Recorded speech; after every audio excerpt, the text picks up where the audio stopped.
Hola chicos, vamos a comenzar nuestra clase referida a la unidad de sistema endocrino. Como habrán visto en la introducción que dio la doctora Boarelli, el sistema endocrino comprende a un conjunto de glándulas de secreción interna, que justamente es un conjunto de órganos y tejidos que segregan hormonas, compuestos químicos que van a ser liberadas al torrente sanguíneo y regulan algunas de las funciones de nuestro organismo, de nuestro cuerpo. En la clase anterior han visto las generalidades del sistema endocrino, los mecanismos de señalización, las características de las hormonas, etc. Nosotros en esta clase vamos a comenzar a ver cada una de las glándulas que están presentes en nuestro organismo, qué hormonas son sintetizadas por cada una de ellas y bajo qué mecanismos de regulación se encuentran. Vamos a comenzar viendo el primer sistema de glándulas, que es el eje hipotálamo-hipófisis. Este incluye a dos órganos, el hipotálamo y la glándula hipófisis, ambos ubicados en la base del cráneo y con una íntima relación funcional. En esta imagen vamos a recordar cómo está constituido este eje hipotálamo-hipófisis a nivel anatómico. Por encima pueden observar el hipotálamo con sus núcleos supraópticos paraventriculares y abajo la glándula hipófisis.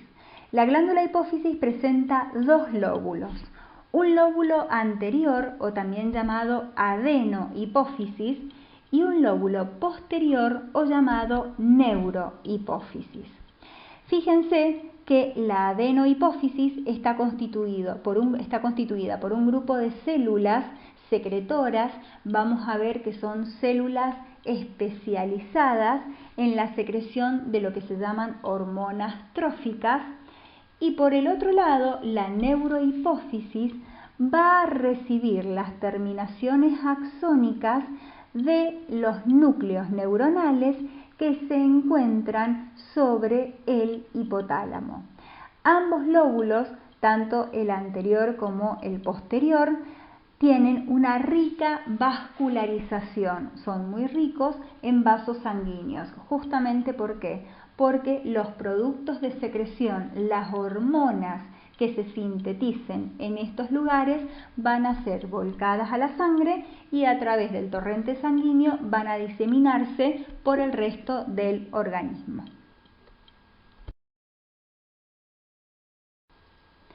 ¿Cuáles son las hormonas producidas por la glándula hipófisis? Vamos a tener un grupo de hormonas que son producidas por la neurohipófisis y un grupo de hormonas que son producidas por la adenohipófisis, es decir, por cada lóbulo por separado. Las hormonas que son producidas por la neurohipófisis o liberadas por la neurohipófisis son hormonas que son sintetizadas o producidas en los cuerpos neuronales que están situados en el hipotálamo, en los núcleos supraópticos y paraventriculares. Esas hormonas que han sido sintetizadas en esos cuerpos neuronales van a viajar por el axoplasma, van a bajar hacia la neurohipófisis y van a ser liberadas en las terminaciones nerviosas directamente al torrente sanguíneo en este sitio. ¿Cuáles son esas hormonas neurohipofisiarias? Dos, la ocitocina y la vasopresina, o también llamada antidiurética, de ahí que su sigla es ADH. En cambio, el otro grupo, producido por la adenohipófisis, son un grupo de hormonas que van a ser sintetizadas en células especializadas presentes en este lóbulo, ¿sí? Estas hormonas, ¿a quiénes abarcan? A la somatotrofina, o también llamada hormona del crecimiento, su sigla es GH, la tirotrofina o TSH, la prolactina o PRL, las gonadotrofinas LH y FSH, que significan luteinizante y folículo estimulante, y la adrenocorticotrofina, cuya sigla es ACTH. Cada una de estas hormonas va a ser sintetizada por una célula especializada que se encuentra en este lóbulo anterior o adenohipófisis. Pero la glándula hipófisis se encuentra bajo el control del hipotálamo, es decir, que el hipotálamo me va a controlar la secreción de las hormonas hipofisiarias. ¿Cómo lo hace? ¿Sí? ¿Cómo hace este control el hipotálamo? Depende de si estamos en la neurohipófisis o si estamos en la adenohipófisis. La secreción de las hormonas por la neurohipófisis va a estar controlada por señales nerviosas, porque justamente son hormonas que son producidas en cuerpos neuronales y liberadas por las terminaciones axónicas de esa neurona. En cambio, la secreción de las hormonas de la adenohipófisis va a estar controlada por un grupo de compuestos que se llaman factores de liberación o de inhibición hipotalámicos. Se los considera que son hormonas, tienen función hormonal, pero se los conoce como factores. Estos factores, que son liberados por el hipotálamo, ¿cómo van a llegar a la adenohipófisis? Por vía sanguínea a través de los vasos porta, que conectan justamente el hipotálamo con la hipófisis. ¿Cuáles son estos factores de liberación o de inhibición? Dentro de los factores de liberación encontramos la corticoliberina, la tiroliberina, la gonadoliberina, la somatoliberina, que ¿qué acción van a ejercer? Y la corticoliberina va a ejercer su acción estimulando la liberación de adrenocorticotrofina por la adenohipófisis. La tiroliberina me va a estimular la liberación de tirotrofina o TSH. La gonadoliberina me va a estimular la liberación de las gonadotrofinas, luteinizante y folículo estimulante. La somatoliberina me va a estimular la liberación de la hormona del crecimiento. Las siglas que encuentran alrededor son las siglas con las que se conocen a estos factores de liberación y encontramos un factor de inhibición que es la hormona inhibidora de la prolactina, es decir, que frena, inhibe la producción de prolactina por la adenohipófisis. Comencemos viendo ahora cada una de las hormonas producidas por la adenohipófisis, cuáles son las células blanco, es decir, sobre qué célula o sobre qué órgano va a actuar esa hormona, de qué naturaleza es esa hormona, algunas características y lo más importante, la función que va a cumplir. Comencemos con la somatotrofina, somatotropina, también conocida, u hormona del crecimiento. Es producida por un grupo de células especializadas que encontramos en la adenohipófisis que se llaman células somatotrofas. Químicamente, la hormona del crecimiento es una hormona proteica que una vez que es liberada por la adenohipófisis a la sangre, viaja por sangre. ¿Y cuál es su célula blanco o célula diana que se llama? Prácticamente todos los órganos, es decir, esta hormona va a ejercer su acción en diversas células ubicadas en múltiples órganos. ¿Qué características tiene o qué particularidades tiene esta hormona? Fíjense, se libera en forma pulsátil. ¿Qué significa esto? Que su liberación no es continua, no es regular a lo largo del día, sino que la mayor parte, el mayor porcentaje de su liberación se produce durante el sueño, ¿sí? Mientras dormimos. Y después de la adolescencia, su secreción disminuye lentamente con la edad, justamente por la función que cumple. Esta hormona tiene su mayor pico, su mayor liberación en la infancia y en los primeros tiempos de la adolescencia, pero a medida que avanza la edad, su liberación va disminuyendo. ¿Qué funciones cumple en nuestro organismo la hormona del crecimiento? Fíjense, justamente estimula el crecimiento de todo nuestro organismo mediante su acción sobre la formación de proteínas y sobre la multiplicación y diferenciación celular, ¿sí? ¿Cómo lo hace esto? A través de distintos mecanismos o actuando sobre distintos metabolismos.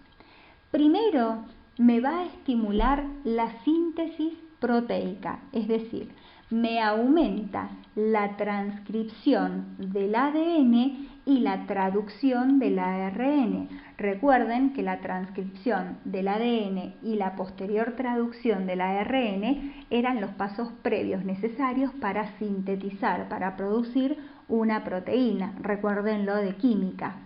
Por otro lado, me va a facilitar el transporte de aminoácidos a través de la membrana plasmática, es decir, que aminoácidos puedan ingresar a la célula para ser utilizados para esta síntesis de proteínas. Y si me está estimulando la síntesis, por supuesto que me va a tener que disminuir o frenar el catabolismo de los aminoácidos y de las proteínas, es decir, me estimula la síntesis, pero a la vez me está frenando la degradación de estos compuestos químicos. Por otro lado, en el metabolismo de los lípidos me va a estimular la lipólisis, ¿sí? Al estimular la lipólisis a nivel del tejido adiposo, me va a favorecer la liberación de los ácidos grasos que estaban almacenados en forma de triglicéridos, para que esos ácidos grasos puedan ser utilizados en la beta-oxidación para la producción de energía. ¿Energía necesaria para qué? Y para la síntesis proteica, para la multiplicación y la diferenciación celular. ¿Cómo actúa en el metabolismo de los glúcidos o de los hidratos de carbono? Fíjense, me va a reducir la utilización de los glúcidos. Por un lado, me aumenta la gluconeogénesis hepática, es decir, me va a aumentar la formación de nueva glucosa a nivel del hígado y me va a estimular la secreción de insulina, para que esa insulina pueda ingresar, para que esa glucosa, pueda ingresar al interior de la célula. Y me va a estimular el crecimiento del cartílago y del hueso, ya que me va a aumentar los depósitos de proteínas que justamente han estimulado su síntesis por acción de las células condrógenas y las células osteógenas, es decir, las células precursoras, las células más inmaduras, las células progenitoras que encontramos tanto en el tejido cartilaginoso como en el tejido óseo. Por lo tanto, como ven, esta hormona me va a estar estimulando la síntesis de proteínas para poder llevar a cabo el crecimiento, la multiplicación y la diferenciación celular, obteniendo energía a partir de los lípidos principalmente.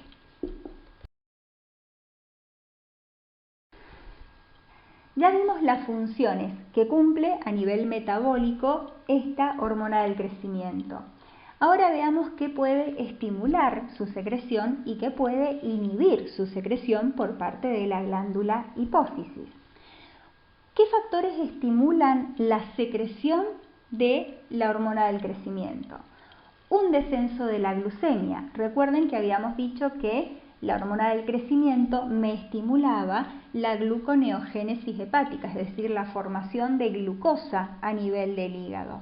Si me está disminuyendo la glucemia, es decir, el valor de glucosa en sangre, y obviamente se va a estimular la producción de esta hormona para formar nueva glucosa y volver los niveles a la normalidad. La disminución de los ácidos grasos libres en sangre. Recuerden que esta hormona estimulaba la lipólisis. Si disminuyen los ácidos grasos y obviamente esta hormona se va a ver estimulada en su secreción. El aumento de los aminoácidos en sangre, la inanición o ayuno, deficiencias proteicas. Recuerden que esta hormona lo que hace es estimular la síntesis de proteínas. Si yo tengo una disminución de proteínas, ya sea porque no las estoy consumiendo o por X causa, por una deficiencia proteica, y esta hormona obviamente se va a ver estimulada para aumentar esa cantidad de proteínas a través de su producción. Otros factores pueden ser un traumatismo, situaciones de estrés, excitación, ejercicio, hormonas sexuales como la testosterona y los estrógenos también la estimulan, justamente influyen y participan en todo el proceso del crecimiento, estas hormonas relacionadas en la niñez y la adolescencia. Un sueño profundo también estimula la secreción de la hormona del crecimiento y, como ya dijimos, la hormona liberadora, que es justamente producida por el hipotálamo, la que dijimos recién, que nombramos la corticoliberina. Por el otro lado, ¿qué factores me van a inhibir la secreción de la hormona del crecimiento? Y todos los factores opuestos a los que la estimulan. Un incremento de la glucemia, un incremento de los ácidos grasos libres en sangre, el envejecimiento, como habíamos dicho, la obesidad también disminuye la producción de esta hormona y un factor hipotalámico que también se ha visto que es producido, que es la hormona inhibidora de la hormona del crecimiento, también llamada somatostatina. Se ha visto que el hipotálamo, se ha comprobado que el hipotálamo también es capaz de producir un factor inhibidor sobre esta hormona.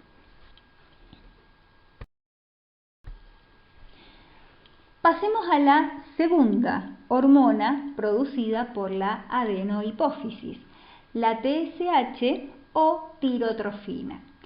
La tirotrofina es una hormona de naturaleza glucoproteica a nivel químico y es producida por un grupo de células especializadas presentes en la adenohipófisis que se llaman células tirotrofas. Esa tirotrofina, producida por este grupo de células, es capaz de pasar a la sangre, viajar por sangre, distribuirse, y cuál va a ser su célula o su órgano blanco o diana, y la glándula tiroides. ¿Qué funciones va a llevar a cabo la TSH sobre esta glándula tiroides? Va a estimular la producción de las hormonas tiroideas por las células foliculares que se encuentran en la glándula tiroides. Ya cuando veamos en la próxima clase la glándula tiroides, vamos a ver que la TSH estimula la producción de T3 y la producción de T4. Y por lo tanto, si me va a estimular la producción de las hormonas que son generadas por las células foliculares y obviamente esta hormona tiene que mantener el tamaño y la constitución de esas células foliculares productoras de hormonas tiroideas.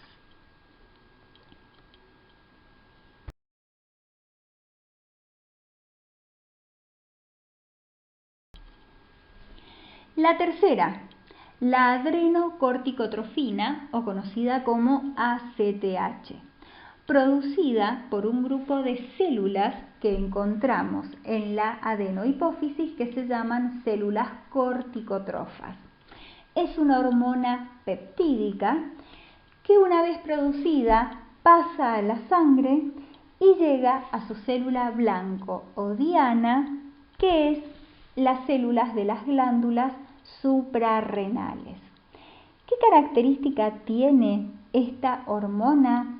Que se libera en forma diurna, es decir, el pico de secreción se produce aproximadamente entre las 8 y las 10 horas, es decir, en las primeras horas de la mañana. tiene secreción diurna. ¿Y cuál es la función que va a cumplir sobre la glándula suprarrenal?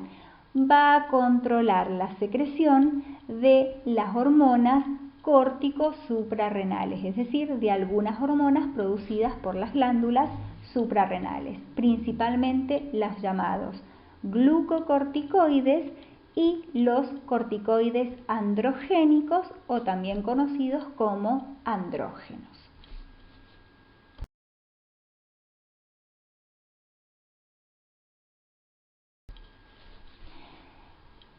La siguiente, la prolactina.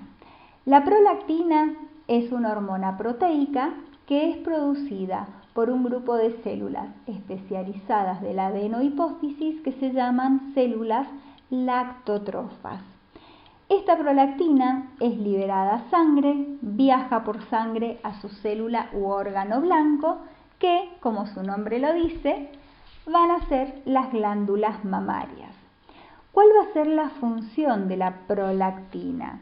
Por más que la prolactina es producida normalmente por nuestro organismo, su principal función cobra relevancia durante el embarazo. ¿Por qué? Porque me estimula el desarrollo de las glándulas mamarias y la producción de leche. Es por eso que en la infancia los niveles son muy bajos, en la pubertad comienzan a aumentar, por supuesto, por el desarrollo de las glándulas mamarias y hace un pico durante el embarazo, ¿sí? La prolactina la produce tanto el hombre como la mujer, simplemente que los niveles producidos por el hombre son mucho menores, mucho más bajos a los producidos por la mujer.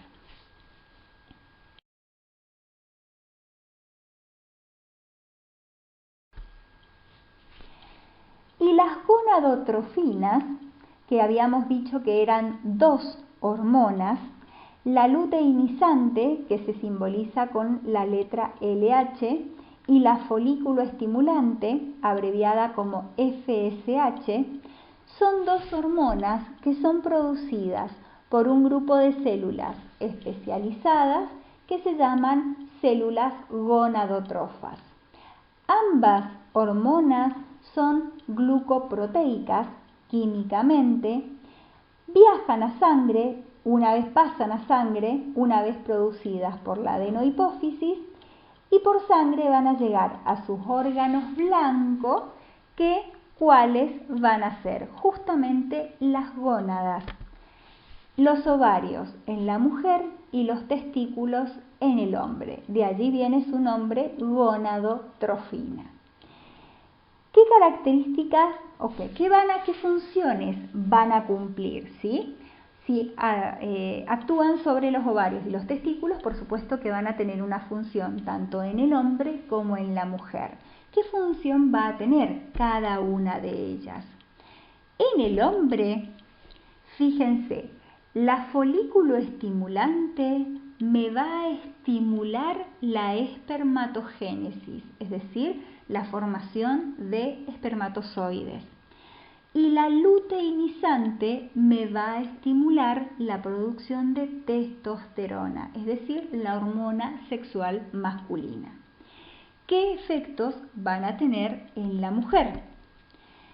La folículo estimulante me va a estimular el desarrollo folicular, que van a ser justamente los que le van a dar origen al ovocito. Y la luteinizante va a ser la que me va a inducir la ovulación, es decir, que ese óvulo que se ha generado abandone el ovario y pase a las trompas de falopio, me va a estimular la formación del cuerpo lúteo y la producción de las hormonas sexuales femeninas, los estrógenos y la progesterona. Todo esto cuando la clase que viene veamos a los ovarios y los testículos como glándulas endocrinas, lo vamos a explicar más detalladamente. Ahora simplemente hemos nombrado las funciones que estas gonadotrofinas ejercen en el hombre y en la mujer. Hemos terminado de describir, de nombrar las características y las funciones que tienen cada una de las hormonas producidas por la adenohipófisis. Ahora pasemos al otro lóbulo, al lóbulo posterior o a la neurohipófisis, que habíamos dicho que las hormonas liberadas en este sector eran producidas por cuerpos neuronales que se encontraban en el hipotálamo.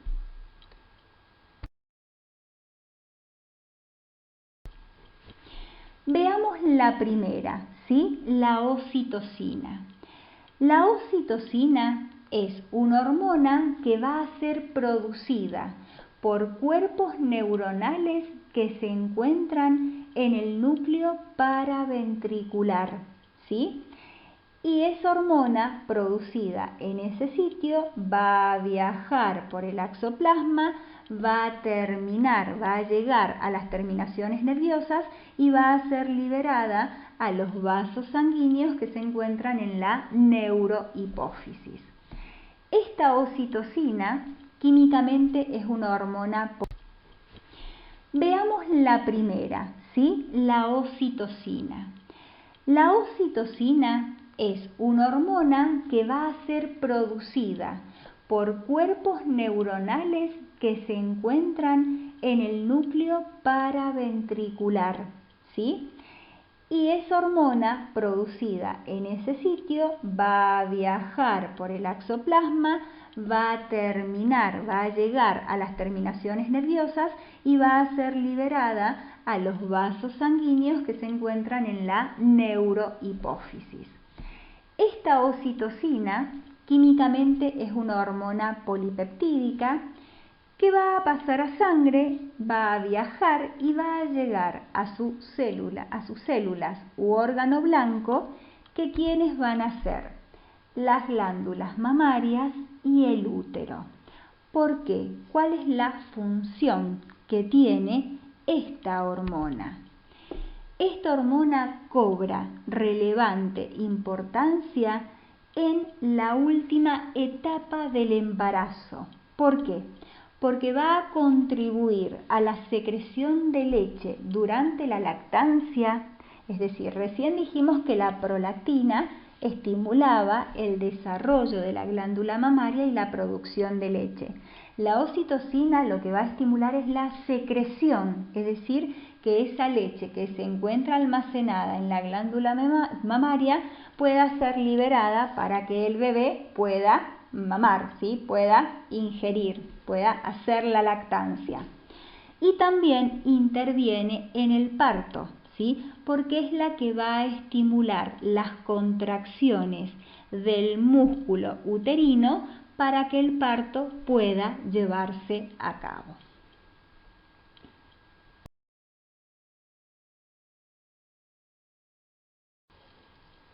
Y la segunda hormona producida por la neurohipófisis era la antidiurética ADH o vasopresina. Esta hormona es producida por los cuerpos neuronales que se encuentran en los núcleos supraópticos, bajan por el axoplasma, por el axón, llegan a las terminaciones nerviosas ubicadas en la neurohipófisis y son liberadas y es liberada a la sangre. Químicamente es una hormona polipeptídica que va a viajar por la sangre hasta su órgano o célula blanco. ¿Cuál va a ser su órgano blanco? El riñón, principalmente las células del túbulo distal y del túbulo colector. ¿Cuál va a ser la función que va a tener esta hormona? Relacionémosla con el nombre. Antidiurética me está indicando que es una hormona que va a evitar o se va a contraponer a la eliminación de agua por orina, ¿sí? Entonces, ¿cuál va a ser su función? Va a controlar la excreción de agua en la orina, con lo que va a ayudar a regular la concentración hídrica en los líquidos corporales.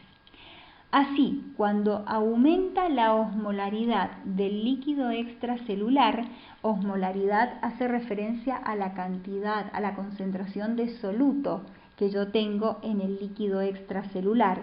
Cuando yo tengo un líquido extracelular con mucha cantidad de sales, de solutos, muy concentrado, esta hormona va a ser estimulada, se va a estimular su secreción.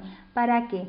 Para que se retenga agua a través del riñón, que no se elimine tanto líquido por orina, que se retenga agua de manera que el líquido extracelular pueda diluirse, por decirlo así, y esa osmolaridad volver a los valores normales. Y por otro lado, un volumen sanguíneo y una presión arterial baja también estimula la secreción de ADH. Esto lo vamos a ver más en detalle cuando veamos aparato cardiovascular, pero la hormona antidiurética también tiene efecto vasoconstrictor, que significa que va a disminuir el calibre de los vasos sanguíneos. Bien, hemos visto todas las hormonas que son producidas por la hipófisis y cómo están en relación con el hipotálamo. Por eso justamente se lo llama eje hipotálamo-hipófisis, porque funcionan en conjunto, funcionan de manera íntima.